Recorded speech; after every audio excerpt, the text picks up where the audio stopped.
संक्षिप्त, उससे बहुत सी बातें पता चली।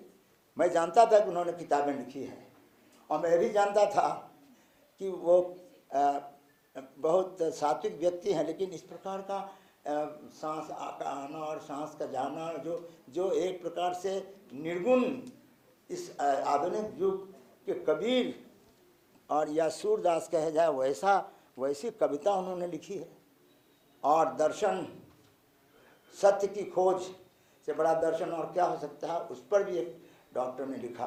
तो डॉक्टर किरण किशोर जी एक यशस्वी चिकित्सक, सर्जन, लव प्रतिष्ठित शिक्षक और एक साधु प्रकृति के दार्शनिक भी थे, जो कि पुराने ज़माने में ऐसे डॉक्टर हुआ करते थे, जो used to be doctor and philosopher.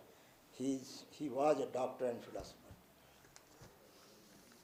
अब पुस्तक आप सबों के हाथ में है, आज देखा आपने, उसका दर्शन किया। पुस्तक का गेटअप तो बहुत अच्छा ही है, और मैंने उस पुस्तक को सरसरी निगाह से शुरू से अंत तक पढ़ डाला।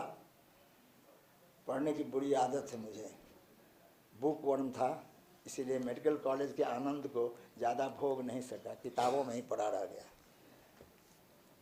तो उसमें डॉक्टर प्रोफेसर राघव सर ने तो थोड़ा कम करके उनके बारे में कहा, क्योंकि डॉक्टर के सर उनके रिश्तेदार थे, तो लोग सोचते कि रिश्तेदार हैं इसलिए ज़्यादा प्रशंसा कर रहे हैं। मैं जानता हूँ, वो जानते हैं इस बात को। ये किताब, यह पुस्तक, जिसको अंग्रेजी में कहा जाए मस्ट रीड बुक है, केवल ईयर नो थ्रोट के विद्यार्थियों, चाहे वो अंडर ग्रेजुएट के हों या पोस्ट ग्रेजुएट के हों या चिकित्सा में हों, वरन हमारे जैसे फिजिशियन के लिए भी है, जनरल फिजिशियन के लिए भी है।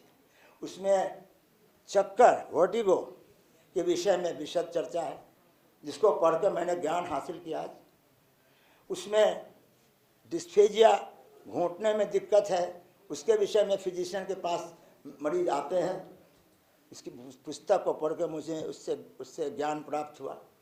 फिर आज पता नहीं, असल में ईयर नो थ्रोट वाले ज़्यादा सर्जरी करने लगे हैं, इससे उनसे भाग के नाक, जो एलर्जी है नाक की, वेजोमोटर राइनाइटिस, उसके मरीज भी हम लोग के पास चले जाते हैं। तो उसके बारे में उसमें ज्ञान प्राप्त किया हमने। और सबसे बड़ी बात है, एक ईएनटी सर्जन ने पिट्यूटरी ग्लैंड, जो ब्रेन के अंदर में भी डीप में, डेप्थ में, गहराई में अवस्थित है, उसके विषय में भी उन्होंने लिखा है, और बखूबी से लिखा है, अच्छी बातें लिखी हैं, और उससे भी मुझे ज्ञान प्राप्त हुआ। तो उनकी पुस्तक केवल पठनीय, ईएनटी सर्जन बनने वाले जो विद्यार्थी हैं उनके लिए ही नहीं, वरन हम जैसे चिकित्सकों के लिए भी, जनरल फिजिशियन के लिए भी पढ़ने योग्य पुस्तक है और रखने योग्य पुस्तक है। अपनी लाइब्रेरी में हर एक व्यक्ति को, हर एक चिकित्सक को इस पुस्तक को रखना चाहिए।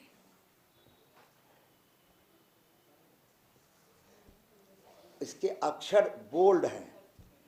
मैं तो 87 वर्ष का हो गया, इसको पढ़ने में दिक्कत होती है। अगर बहुत से फैक्ट रहते और छोटे अक्षर में लिखा जाता, और अगर 8 पेपर पढ़ाता तो रिफ्लेक्शन होता। तो उन्होंने सोच समझ के, ये पुस्तक तो हमारी शाश्वत हो जाएगी, हमेशा के लिए, इटर्निटी के लिए रहेगी, इसलिए उन्होंने छोटे, जो कम उम्र के लोग तो बड़ा बोल्ड अक्षर पढ़ ही सकते हैं, कि हमारी उम्र के लोग बोल्ड अक्षर में पढ़ें, इसके लिए उन्होंने इस किताब को, हमारे तेजस्वी को मैं शाबाशी देता हूँ। इसकी दूरदृष्टि को शाबाशी देता हूँ, उनकी दूरदृष्टि को, कि उन्होंने इस पुस्तक का प्रकाशन जब कराया, उसका बोल्ड लेटर में कराया।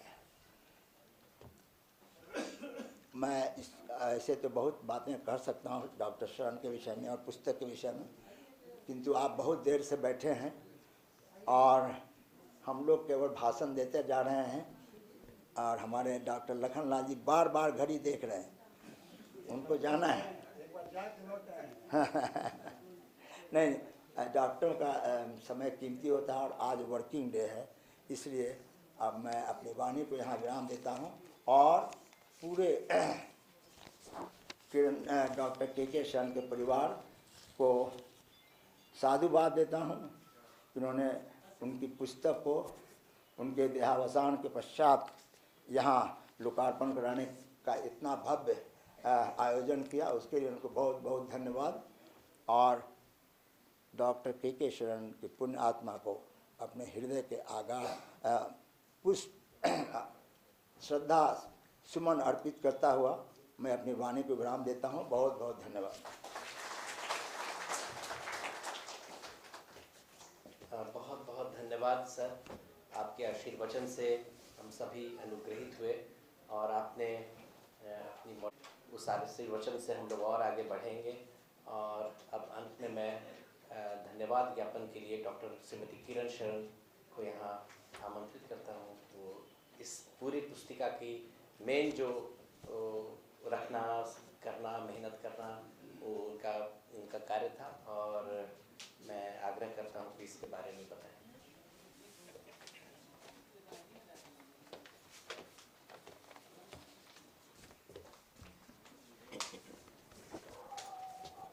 सभागार में उपस्थित सभी सज्जन, हमारे गुरुजन और हमारे छोटे बच्चे लोग, सबों को मेरा नमन है और स्वागत भी है। और अब मैं धन्यवाद के लिए भी उन सबों का धन्यवाद भी करती हूँ।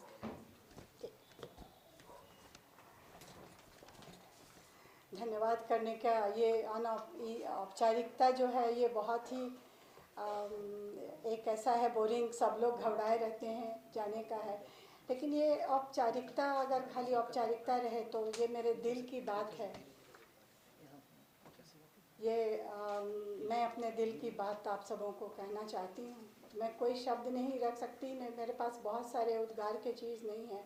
मैं डॉक्टर शरण की इस किताब के बारे में एक दो लाइन बता दूँ। वैसे तो मैं रिकॉर्डिंग में कुछ करवा दी थी पहले से। डॉक्टर साहब बहुत मनोयोग से इस किताब को लिखे थे और बहुत दिन पहले से ये लिखकर तैयार किए थे। डॉक्टर साहब ने जब के दास की चर्चा की तो मुझे याद आया, मैं जब अपने पढ़ती थी क्लिनिकल मेथड हम लोग को कोई बताता ही नहीं था ENT में ऐसे बैठो ऐसे करो, तो लड़ते झगड़ते हम लोगों ने उनको कहा कि एक किताब आप लिखिए जो हम लोग स्टूडेंट्स के लिए। तो 85 में वो किताब इनकी डॉक्टर शरण की क्लिनिकल मेथड्स इन ENT निकली थी। छोटी सी पुस्तिका थी और कलकत्ता का एक पब्लिशर ने उसको पब्लिश किया था। 3-4 हज़ार कॉपी छपी थी, लेकिन दुर्भाग्य कहें या उसका इतना डिमांड हाई हुआ कि मेरे पास जो पर्सनल कॉपीज़ थी सब ख़त्म हो गई। मैं 2004 में जब अमेरिका गई तो मेरा एक बैचमेट अशोक राय चौधरी बोला, मेरे पास सर की किताब है मेरे कैबिनेट में, अगर जब तुम आओगी तबे तुमको देंगे, नहीं तो नहीं देंगे। तो 2004 में वो किताब हम उससे लेकर उसके यहाँ जाकर, जैक्सनविले में था, जाकर उसके चैम्बर में अलमीरा में सजी हुई किताब मैंने देखी, बहुत अच्छा लगा। उसको लेकर के हम उसका फ़ोटोकॉपी करा कर के ले आए थे। उसके बाद से हम लगातार बोलते रहे कि एक नई किताब लिखिए जो के दास के पैटर्न पे हो। ENT बहुत नहीं बुझाता है हम लोग को, प्लीज़ थोड़ा हम लोग को समझ में आए, इस तरह की बातें हो। तो खैर उन्होंने तो बहुत सारी किताबें लिखी, टाइम भी कम मिलता था करते कराते। इस किताब को पब्लिश हम लोग करा नहीं सके उनके जीवन में, अस्वस्थता थोड़ी सी आ गई। पब्लिशर्स के नखरे बहुत थे, पहले आके हाई डेंसिटी में फ़ोटो खिंचवाओ तो लोगों ने, डॉक्टर साहब ने सब किया। पंकज करपटने को ले जाते थे पकड़ करके, OT में खड़ा कराते थे, कान पकड़ के पेशेंट लोग का ये फ़ोटो खींचता था। उसके बाद से हम लोग ने उसको छपाने का प्रयास किए तो दिल्ली वाला पब्लिशर लोग तो बहुत तंग किया था, कुछ नहीं हुआ। अल्टीमेटली एक ऑनलाइन पब्लिशिंग खोजते खोजते एक हमको मिला दिल्ली का, तो उसको हम बोले कि अपने परिचित थे, उनको फ़ोन किया कि आप जाके ज़रा देखा ये पब्लिशर को, हम किताब देने जा रहे हैं। बोला कि पब्लिशर से मिलेगा? बोला नहीं हम लोग लेखक से नहीं मिलते हैं, राइटर से नहीं मिलना है, आप भेज दीजिए। हम बोले भाई कैसा ये पब्लिशर लोग है नहीं पता। अल्टीमेटली हमको ये नोशन प्रेस मिला, दिवाकर गए मद्रास, जाकर उसको देख करके आए, अच्छा लगा, सब बातें ठीक थी। और वी आर लकी कि हमको इतना अच्छा पब्लिशर मिला, इतनी अच्छी पुस्तक उसने लिखी। मैंने कहा उनके शब्दों को तोड़ मरोड़ नहीं करना है, कोई हम लोग को इसमें एडिशन सब्सट्रैक्शन नहीं करना है, I want the book as such. तो उन्होंने ऐसे ही एज सच ही निकाला, एक्सेप्ट कि वो कुछ ग्रामेटिकल मिस्टेक्स और आगे पीछे करने का केवल किया था। तो हम उसमें सहयोग के लिए हम डॉक्टर चंद्रशेखर जी का आभारी हैं। बहुत उन्होंने मदद की और हम लोग फ़ोटो वोटो जो कुछ फ़ोटो थोड़ा कम बेसी लग रहा था वो सब करके हम लोग इसको आपके सामने आज प्रस्तुत हो पाया। इसका लोकार्पण भी आपके सामने हो गया और इतनी अच्छी अच्छी बातें इसके बारे में बताई गई। मैं अपने senior doctor SN. Arya ji का आभार किन शब्दों में प्रकट करूं मैं कह नहीं सकती। इनका गार्जियनशिप हमेशा हमारे साथ, डॉक्टर शरण के साथ, दिवाकर के साथ रहा। ये इनका आशीर्वाद हमेशा हम लोगों के माथे पर रहे, हम इसी की शुभकामना करते हैं और ऐसे ही हम लोग आगे भी बढ़ते रहें और उनका आशीर्वाद हमको मिलता रहे। हम इसी शुभकामना के साथ उनको नमन करते हैं और अपना आभार प्रकट करते हैं।